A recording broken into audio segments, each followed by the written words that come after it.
Weather Service in Cleveland has issued a severe thunderstorm warning for Marion County, southern Wyandotte County, northwestern Morrow County, Crawford County, until midnight.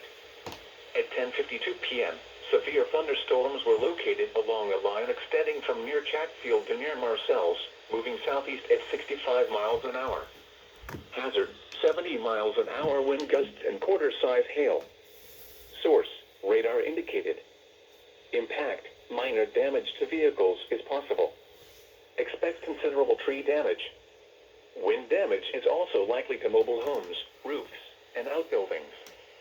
Locations impacted include Marion, Bucyrus, Galion, Crestline, Prospect, New Washington, Level, Morrill, Waldo, Chatfield, Marcells, Benton, Novella, Caledonia, New Bloomington, Greencamp, Tyro, North Robinson, Harpster, and Osceola.